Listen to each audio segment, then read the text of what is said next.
안녕하십니까. 나의 오래된 벗들이여, 저는 김 교수입니다.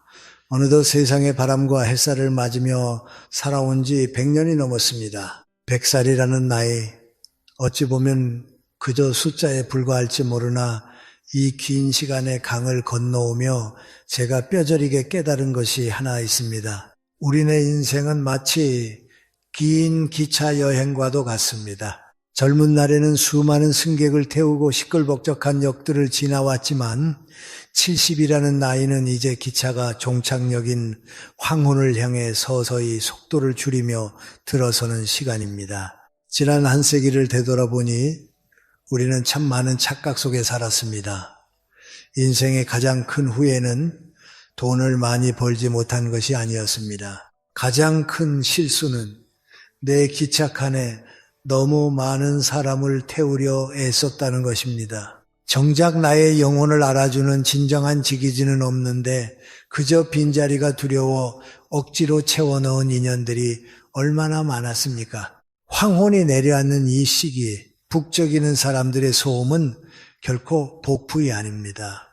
그것은 그저 혼란일 뿐입니다. 혹시 여러분도 지금 그런 피로감을 느끼고 계시지 않습니까? 만나고 돌아오면 오히려 기운이 빠지는 무의미한 사교 모임들, 나를 잊을까 두려워 억지로 붙잡고 있는 식어버린 인연들 말입니다. 제 말을 부디 깊이 새겨 들으십시오. 70 이후 여러분의 남은 운명과 평안은 전적으로 여러분 주변의 고요함에 달려 있습니다. 사람이 많으면 기가 흩어집니다. 낡고 병든 인연을 곁에 두는 것은 마치 흐르지 않는 고인물을 집안에 두는 것과 같아 여러분의 맑은 생기설을 탁하게 만들고 하늘이 주신 수명을 갉아먹습니다. 나에게 맞지 않는 사람을 붙들고 있는 것은 내 인생의 귀한 에너지를 밑빠진 독에 붓는 격입니다. 그것은 외로움을 달래는 것이 아니라 스스로의 운을 막는 일입니다. 오늘 저와 함께 여러분의 영혼을 위한 대수술을 시작해 봅시다. 복잡하고 엉킨 인연의 끈을 과감히 놓아버리십시오. 두려워하지 마십시오. 비워야 채워지는 법입니다. 잡다한 것들을 모두 떠나보내고 오직 단 2명의 친구만 남겨두십시오. 그것이면 충분합니다. 아니, 오직 그것만이 여러분의 남은 생을 가장 품격 있고 찬란한 황금빛으로 물들이는 비결이 될 것입니다. 자, 이제 마음의 문을 열고 귀 기울여 주십시오. 첫 번째로 우리가 과감하게 잘라내야 할 인연, 그것은 바로 거칠애 뿐인 술친구와 만날 때마다 신세 한탄만 늘어놓는 사람입니다. 여러분, 70이라는 나이는 인생의 겨울로 들어서는 입구입니다. 인정하기 싫더라도 우리의 육신은 예전 같지 않습니다. 남은 시간은 유한하고 우리가 쓸 수 있는 기력은 정해져 있습니다. 그런데 이 귀한 시간에 왜 남의 불행을 듣느라 여러분의 생명을 낭비하십니까? 제가 100년을 살아보며 깨달은 우주의 이치가 하나 있습니다. 말에는 혼 실려 있고 소리에는 기가 담겨 있다는 것입니다. 이것을 에너지의 관점에서 아주 냉정하게 말씀드리겠습니다. 입만 열면 자식욕, 며느리 흉, 세상에 대한 원망, 아픈 몸에 대한 짜증을 쏟아내는 친구들이 주변에 있을 겁니다. 우리는 흔히 친구된 도리로 그 이야기를 들어줘야 한다고 착각합니다. 하지만 영적인 눈으로 보면 그들은 지금 자신의 몸 안에 쌓인 검고 탁한 음기, 즉 나쁜 기운을 배설하고 있는 것입니다. 그들이 불평을 쏟아낼 때 여러분이 고개를 끄덕이며 맞장구를 쳐주는 그 순간 어떤 일이 일어나는지 아십니까? 그들의 탁한 배설물이 여러분의 맑은 영혼 속으로 고스란히 옮겨오는 것입니다. 그들은 쓰레기를 버리고 가벼워져서 돌아가지만 그 쓰레기를 받아하는 여러분은 집에 돌아와 이유 없이 몸이 무겁고 머리가 아프고 밤새 악몽에 시달리게 됩니다. 이것은 단순한 피로가 아닙니다. 여러분의 운기가 오염된 것입니다. 나쁜 기운은 전염성이 강해서 결국 여러분 집안에 맑은 공기마저 흐리게 만듭니다. 이것이 바로 애군을 스스로 불러들이는 꼴이 아니고 무엇이겠습니까? 제 옛 친구 이야기를 하나 들려드리지요. 벌써 30년도 더 된 이야기입니다만 제게는 김서방이라 불리던 친구가 있었습니다. 그는 사업으로 돈을 좀 벌었지만은 마음 깊은 곳에 지독한 외로움을 품고 살던 사람이었습니다. 그는 혼자 있는 시간을 견디지 못했습니다. 그래서 매일같이 집으로 사람들을 불러들였습니다. 그의 거실은 언제나 북적였고 웃음소리와 술잔 부딪히는 소리가 끊이질 않았지요. 그는 사람들 속에 둘러싸여 자신이 인기가 많다고 사랑받고 있다고 믿었습니다. 제가 그에게 여보게 기운을 좀 아끼게 자네의 그 웃음은 진짜가 아니야 라고 충고했지만 그는 사람 사는 정이 그런 게 아니지 않소 라며 웃어넘겼습니다. 결국 70 중반이 넘어 그가 뇌졸중으로 쓰러졌습니다.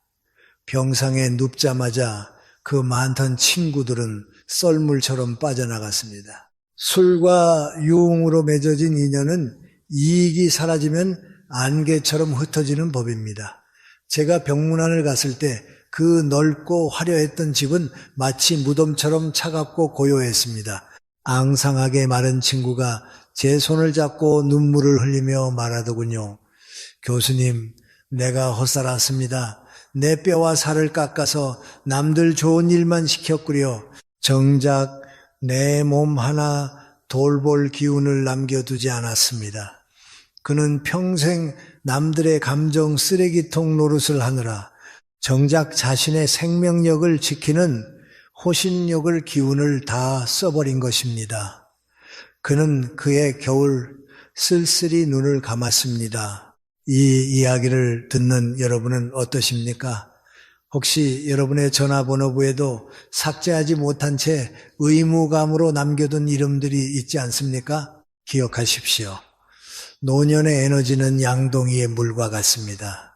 젊을 때는 물을 좀 흘려도 금세 채워지지만 늙어서는 한 방울의 물도 귀합니다. 의미 없는 사교 모임, 체면치레를 위한 식사자리, 그저 시간이 남아서 만나는 관계들, 이 모든 것이 여러분의 양동이의 구멍을 뚫는 짓입니다. 그 구멍으로 여러분의 건강과 복록, 그리고 자손에게 물려줄 생기가 줄줄 새어나가고 있는 것입니다. 그러니 오늘부터 당장 실천하십시오. 이것은 비정한 것이 아니라 여러분의 영혼을 보호하는 숭고한 결단입니다. 전화를 걸어 하소연을 시작하려는 친구가 있다면 정중하지만 단호하게 끊으십시오. 내가 요즘 기도가 필요해서 마음을 쉬게 하고 싶네 라고 말하고 거리를 두십시오. 만났을 때 기분이 좋아지는 사람이 아니라면 과감하게 인연을 정리하십시오. 여러분의 집은 사원수행과 같이 정갈해야 합니다. 나쁜 말을 뱉는 사람, 기운을 빼앗는 사람을 여러분의 신성한 사원에 들이지 마십시오. 운명은 여러분이 누구와 함께 시간을 보내느냐에 따라 결정됩니다. 썩은 사과 하나가 상자 전체를 썩게 하듯 부정적인 사람 하나가 여러분의 노년을 병들게 할 수 있음을 명심해야 합니다. 부디 껍데기는 가라앉게 두고 알맹이만 남기십시오. 그래야 여러분의 남은 생에 맑고 향기로운 복이 깃들 것입니다. 두 번째로 여러분이 목숨을 걸고 지켜야 할 인연, 그것은 바로 늙은 배우자 혹은 평생을 함께 해온 영혼의 동반자입니다. 나쁜 인연을 정리하여 비워낸 그 자리에 가장 먼저 모셔야 할 귀인은 먼 곳에 있지 않습니다. 바로 지금 등 돌리고 누워있는 그 사람, 밥상머리에서 쩝쩝거린다고 구박했던 바로 그 사람입니다. 많은 노인들이 범하는 가장 어리석은 실수가 무엇인지 아십니까? 남에게는 관대하면서 내 곁을 지키는 배우자에게는 가혹하리만큼 인색하다는 것입니다. 지겨워 죽겠다는 말을 입에 달고 살지요. 제가 겪은 비극적인 이야기를 하나 해드리겠습니다. 제 지인 중에 꽤 큰 사업을 일구었던 박 회장이라는 분이 계셨습니다. 밖에서는 호탕하고 인심 좋은 회장님으로 통했지만 집안에서는 폭군이 따로 없었습니다. 늙어가는 아내가 음식을 조금만 짜게 해도 걸음이 조금만 늦어도 불같이 화를 냈습니다. 도대체 할 줄 아는 게 뭐냐며 무시하기 일쑤였지요. 그는 늘 말했습니다. 돈은 내가 벌고 저 여자는 편하게 살기만 했다고 말입니다. 그는 자신의 성공이 오로지 자신의 능력 덕분이라고 믿었습니다. 그러던 어느 날 평소처럼 아내에게 물 좀 가져오라고 소리쳤는데 대답이 없었습니다. 부인이 부엌에서 쓰러져 심장마비로 세상을 떠난 것입니다. 박 회장은 처음에는 슬퍼하는 듯 했지만 내심 이제 잔소리 안 듣고 자유다라고 생각했을지도 모릅니다. 그러나 진짜 재앙은 그때부터 시작되었습니다. 아내가 떠나고 정확히 1년 뒤 저는 그의 집을 방문하고는 소스라치게 놀랐습니다. 그 화려했던 집안에 감돌던 온기는 온데간데없고 마치 폐가처럼 썰렁한 냉기만 가득했습니다. 박 회장은 1년 사이에 10년은 더 늙어버린 몰골로 멍하니 앉아 있었습니다. 그가 떨리는 목소리로 제게 말했습니다. 교수님, 집안에 해가 져버렸습니다. 아무리 보일러를 떼도 뼈가 시립니다. 내 재산, 내 명예. 그 사람이 없으니 다 휴지 조각입디다. 알고 보니 아내가 떠난 후 자식들과의 발길도 끊겼고 집안을 돌보던 보이지 않는 질서가 무너져 내리면서 재산 문제로 소송까지 휘말려 있었습니다. 아내라는 존재가 단순히 밥을 해주는 사람이 아니라 그 집안에 복부를 붙들고 있던 기둥이었음을 뼈저리게 깨달은 것입니다. 하지만 이미 버스는 떠난 뒤였습니다. 여러분, 이것을 에너지, 즉 기치의 이치로 설명해 드리겠습니다. 부부란 무엇입니까? 이 우주에서 가장 강력한 음양의 결합입니다. 젊을 때는 사랑과 정욕으로 살지만 늙어서의 부부는 서로의 생명을 지탱하는 에너지의 댐과 같습니다. 여러분의 배우자는 여러분 인생의 기억을 공유하는 유일한 목격자입니다. 이것은 엄청난 영적 힘을 가집니다. 내가 젊은 날 얼마나 찬란했는지, 우리가 얼마나 힘든 고개를 넘어왔는지 기억해 주는 사람이 곁에 있다는 것, 그것 자체가 여러분의 존재를 세상에 묶어두는 불이 됩니다. 그런데 늙어서 배우자를 구박하고 미워하는 것은 내 집의 기둥을 도끼로 찍어내는 것과 같습니다. 배우자에게 쏟아내는 독설과 짜증은 집안의 공기를 찢어 놓습니다. 집안에 흐르는 기운, 즉 가운자운이 찢어지면 어떻게 됩니까? 그 틈으로 병마가 들어오고 그 틈으로 재물이 새어나갑니다. 풍수지리를 따질 필요도 없습니다. 머리가 하얗게 센 두 노인이 서로의 등을 긁어주고 말없이 차 한 잔을 나누는 그 평화로운 광경, 그것이야말로 세상에서 가장 강력한 풍수이자 나쁜 기운을 막아내는 최고의 부적입니다. 그러니 오늘부터 태도를 완전히 바꾸십시오. 이것은 상대를 위한 봉사가 아닙니다. 여러분 자신의 말년을 위한 생존 전략입니다. 아내의 주름진 얼굴에서 남편의 구분 등에서 부처를 보시고 예수를 보십시오. 그들이 둔해지고 깜빡깜빡하는 것은 여러분을 괴롭히기 위함이 아닙니다. 그저 세월의 파도를 함께 맞으며 낡아진 전우일 뿐입니다. 낡은 배일수록 못질을 함부로 하면 가라앉습니다. 지금 당장 실천할 수 있는 비법을 드리겠습니다. 하가치미로 오를 때 입을 꾹 다물고 속으로 3번만 외치십시오. 이 사람이 내 생명줄이다. 이 사람이 내 복덩이다. 과거의 서운함이 떠오를 때마다 그것을 억지로 끄집어내어 현재의 시간을 오염시키지 마십시오. 그것은 스스로 독을 마시는 행위입니다. 그저 살아 있어줘서 고맙소, 내 곁에 있어줘서 다행이요라고 읊조리십시오.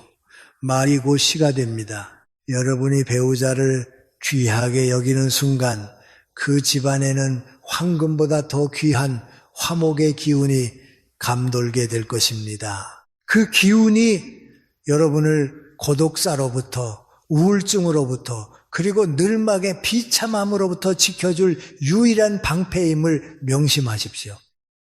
마지막으로 여러분이 세상 그 무엇과도 바꾸지 말고 목숨을 걸고 지켜야 할 두 번째 친구, 그것은 바로 거울 속에 있는 사람, 태어난 순간부터 흙으로 돌아가는 그 순간까지 단 한 번도 배신하지 않고 여러분 곁을 지킬 유일한 동반자, 바로 여러분 자신입니다. 너무나 당연한 말 같습니까? 하지만 지난 100년을 살아오며 제가 목격한 가장 슬픈 진실은 대부분의 사람들이 죽기 직전까지 이 소중한 친구를 철저히 외면하고 학대하다가 떠난다는 사실입니다. 평생을 누구의 엄마, 누구의 아버지, 어느 집안의 며느리라는 이름으로 사느라 정작 나라는 존재는 뒷방 늙은이 취급을 해오지 않으셨습니까? 자식들 입에 맛있는 것 넣어주느라 나는 찬밥에 물 말아 먹고 자식들 새 옷 사 입히느라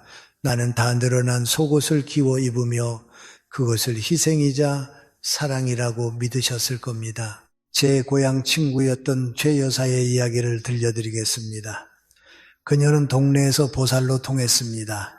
평생 남편의 술주정을 받아주고 시부모 병수발을 들고 아들 둘을 유학까지 보내며 헌신했습니다. 그녀의 입버릇은 항상 나는 괜찮다, 나는 아무거나 먹어도 배부르다 였습니다. 그녀는 자신의 몸을 돌보는 것을 사치라고 여겼고 자신의 감정을 살피는 것을 죄라고 여겼습니다. 70줄에 접어들어 남편을 먼저 보내고 이제 좀 편히 살아보려나 싶던 그때 그녀에게 덜컥 위암 말기 판정이 내려졌습니다.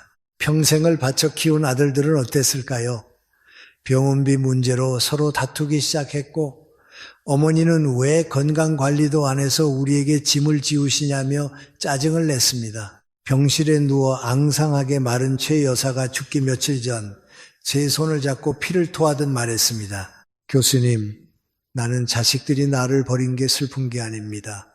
가만히 생각해 보니 나를 가장 먼저 버린 사람은 바로 나 자신이었습니다. 내가 나를 귀하게 여기지 않는데 세상 천지 그 누가 나를 귀하게 여겨주겠습니까? 내 몸한테 너무 미안해서 눈물이 멈추질 않아요. 그녀는 평생 자신을 하녀처럼 부려먹었고 결국 그녀의 영혼도 주인인 그녀를 떠나버린 것입니다. 이것은 단순한 불효의 이야기가 아닙니다. 이것은 우주의 냉혹한 법칙입니다. 기치의 관점에서 설명해 드리겠습니다. 여러분의 육체는 여러분의 영혼이 머무는 성전 성殿입니다. 그런데 이 성전을 청소하지도 않고 좋은 음식을 공양하지도 않고 늘 못났다, 늙었다, 아프다며 비난의 화살을 쏘아대면 어떻게 되겠습니까? 자신을 학대하는 마음은 강력한 살기가 되어 내면의 생명력을 파괴합니다. 내가 나를 홀대하면 내 몸을 감싸고 있는 보호막인 오라가 찢어집니다. 그 찢어진 틈으로 병마가 들어오고 가난이 들어오고 고독이 들어오는 것입니다. 많은 노인들이 겪는 원인 모를 통증과 우울증은 바로 오랫동안 무시당한 내면의 아이가 질러대는 비명소리입니다. 그러니 부디 오늘부터는 삶의 방식을 완전히 뒤집으십시오. 자식에게 줄 유산을 아껴서 보약을 지어드시라는 말이 아닙니다. 마음가짐의 혁명이 필요합니다. 진정한 건강은 약병 속에 있지 않습니다. 진정한 건강은 마음의 고요와 자존감에서 나옵니다. 심신신신이 하나라는 말은 빈말이 아닙니다. 마음이 편안하면 꽉 막혔던 혈관이 뚫리고 내가 나를 사랑하면 죽어가던 세포도 다시 살아납니다. 이것이 바로 내공나이공이 회복되는 과정입니다. 이제부터는 가장 좋은 음식은 자식이나 손주가 아니라 국물 한 방울까지 여러분 자신이 드십시오. 옷장 속에 아껴둔 가장 좋은 옷을 꺼내 입으십시오. 남에게 보이기 위해서가 아니라 거울 속에 나에게 예우를 갖추기 위해서 말입니다. 그리고 하루에 한 번 조용히 눈을 감고 자신의 가슴에 손을 얹으십시오. 그리고 말을 거십시오. 70년, 80년이라는 긴 세월 동안 이 험한 세상을 버텨내느라 고생한 나의 심장에게, 닳아버린 무릎에게, 주름진 손에게 진심으로 사과하고 감사하십시오. 고생했다, 미안하다, 그리고 사랑한다. 이렇게 자신과 대화하는 시간, 이것이야말로 세상에서 가장 위대한 기도이자 최고의 수행입니다. 여러분이 스스로를 귀한 손님처럼 대접할 때 우주도 여러분을 귀한 존재로 대우하기 시작합니다. 그때 비로소 여러분의 노년은 초라한 독고독가 아니라 찬란하고 위험 있는 고독구두의 경지로 승화될 것입니다. 자신과 친해진 사람은 절대 외롭지 않습니다.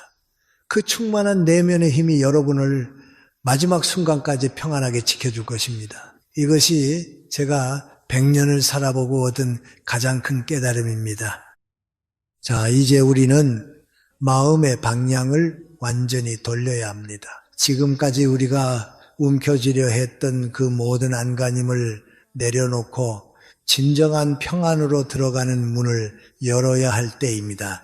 100년을 살아온 제가 여러분께 드리는 마지막 처방은 바로 빼기의 미학입니다. 인생의 전반전이 무엇이든 더하고 쌓아 올리는 더하기의 싸움이었다면 70 이후의 후반전은 철저한 비움의 기술에 달려 있습니다.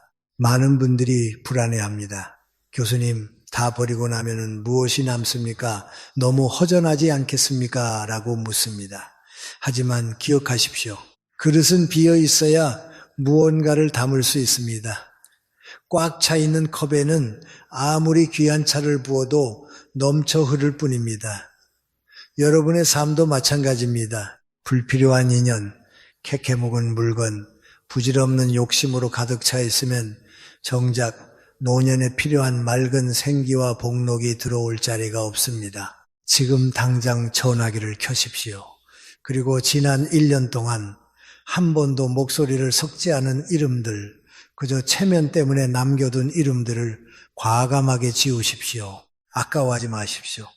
그것은 인연을 끊는 것이 아니라 엉킨 실타래를 잘라내어 기운의 소통을 원활하게 만드는 풍수와도 같습니다. 만나지 않아도 되는 모임, 내키지 않는 술자리를 단호하게 거절하십시오.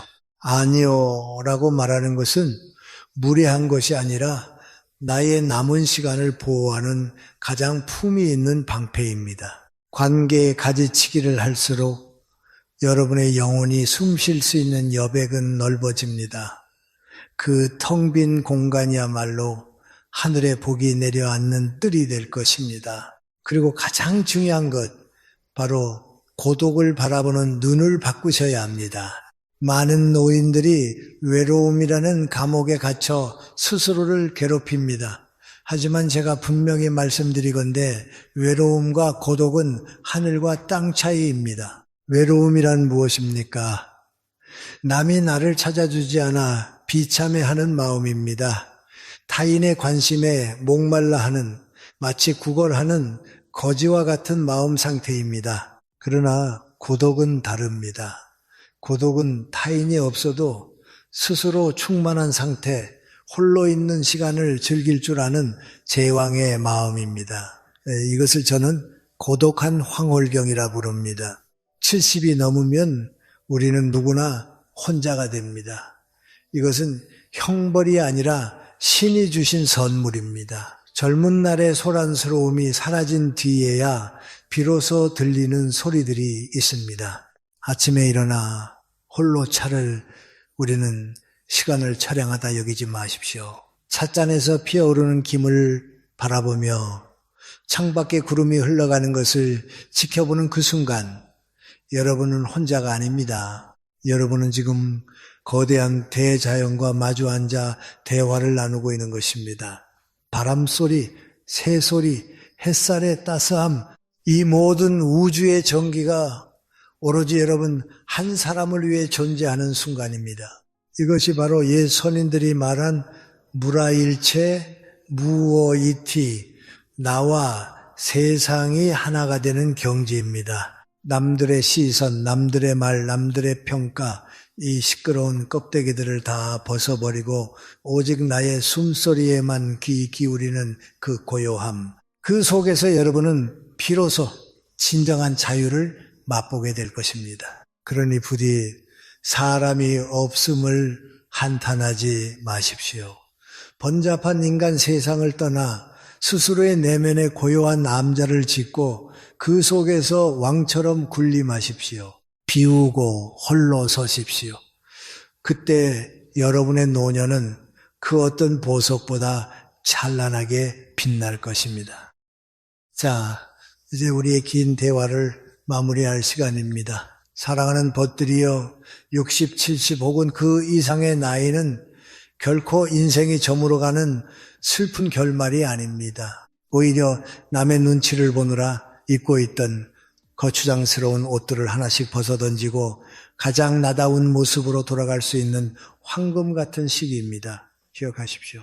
노년의 행복은 무언가를 더 채우는 데서 오는 것이 아니라 불필요한 것들을 과감히 비워내는 비움의 미학에서 완성됩니다. 많은 분들이 혼자됨을 두려워합니다. 밤이 길어지는 것을 무서워합니다. 하지만 제가 100년의 시간을 건너와 보니 외로움 론리와 고독 소리들은 명백히 다릅니다. 외로움은 남이 나를 찾아주지 않아 비참해하는 마음, 즉 타인에게 의존하는 나약한 감정입니다. 하지만 고독은 다릅니다. 고독은 세상의 소음을 차단하고 오로지 나의 영혼과 독대할 수 있는 고귀하고 성스러운 시간입니다. 그것은 하늘이 노년에게 내린 마지막 휴가이자 축복입니다. 그러니 부디 홀로 있는 시간을 두려워하지 마십시오. 그 고요함 속에서 자신과 대화하십시오.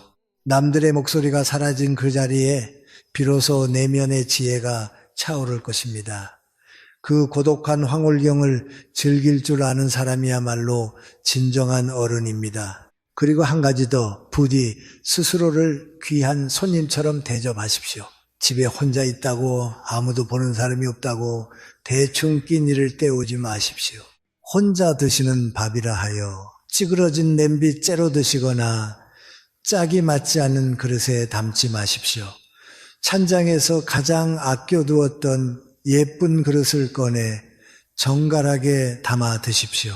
집안에 혼자 있을 때도 낡고 늘어난 옷 대신 단정하고 깨끗한 옷을 입으십시오. 내가 나를 하찮게 대하면 세상의 운기도 나를 하찮게 여겨 비껴갑니다. 반대로 내가 나를 귀빈으로 대우하면 우주의 좋은 기운도 이곳에 귀한 분이 계시는구나 하며 여러분의 뜰 안으로 모여듭니다. 자존감이야말로 말년의 운명을 바꾸는 가장 강력한 부적입니다. 이제 오늘 밤 여러분께 작은 숙제 하나를 드리겠습니다. 잠자리에 들기 전 딱 10분만 텔레비전을 끄고 전화기를 내려놓고 고요히 앉아보십시오. 그리고 마음속으로 2번의 감사를 전하십시오. 첫 번째는 믿고 곱고를 떠나 내 인생의 긴 여정을 함께 해 주었던 배우자에게 혹은 이제는 기억 속에만 존재하는 그 사람에게 함께 해줘서 고마웠소라고 전하십시오. 그 용서와 감사가 여러분의 가슴에 맺힌 응어리를 풀어줄 것입니다. 두 번째는 70년, 80년 이 모진 풍파를 견디며 단 한순간도 멈추지 않고 뛰어준 여러분 자신의 심장에게 그리고 이 늙고 병든 육체에게 정말 고생 많았다, 버텨줘서 고맙다 라고 쓰다듬어 주십시오. 인생은 흐르는 물과 같습니다.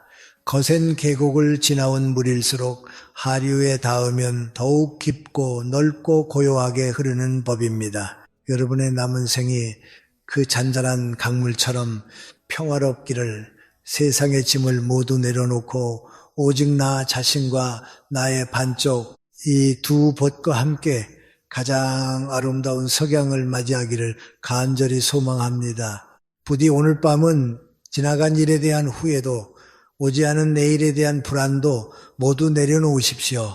우주의 따뜻한 품 안에서 어린아이처럼 곤히 주무시길 바랍니다. 여러분의 밤이 평안하기를 기도합니다. 저는 김 교수였습니다. 감사합니다.